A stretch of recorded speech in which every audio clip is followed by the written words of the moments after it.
बिस्मिल्लाहिर्रहमानिर्रहीम। अस्सलाम वालेकुम।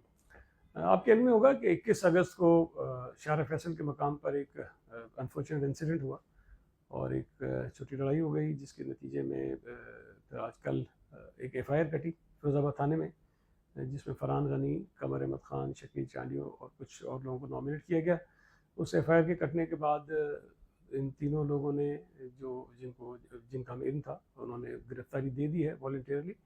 और उसका वजह ये है कि ज़ाहिर लड़ाई हुई है, उसकी एफआईआर कानूनी तौर पर बनती थी, वो एफआईआर काटी गई।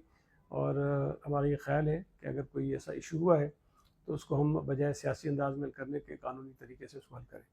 मैं इस हवाले से उन तमाम दोस्तों का, पार्टी अहदेदारान का, पार्टी कारकुनान का बहुत मशहूर हूँ, जिन्होंने फ़ोन किए हैं, जिन्होंने रब्ते किए हैं, जिन्होंने मैसेजेस किए हैं, जिन्होंने मुलाकातें की हैं और अपनी हमदर्दी का इज़हार किया है। मैं उनका बहुत मशकूर हूँ और यकीनी तौर पर उनके इस इक़दाम से हमारे हौसले बढ़े हैं।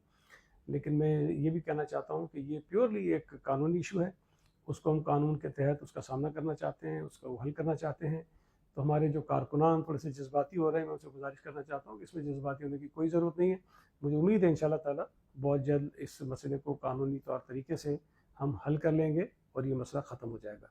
मैं एक मरतबा फिर उन तमाम दोस्तों का, कारकुनों का, शहरियों का, दोस्तों का बहुत मशकूर हूँ, जिन्होंने इस पर हमारे साथ इज़हार हमदर्दी किया है और मैं इसकी बहुत कदर करता हूँ। लेकिन एक मरतबा फिर कारकुनों से गुजारिश करूँगा कि इस मसले को हम कानूनी तरीके से हल करना चाहते हैं, इसमें जज्बाती होने की कोई ज़रूरत नहीं है और इंशाअल्लाह ताला ये मसला बहुत जल्द हल हो जाएगा। बहुत शुक्रिया।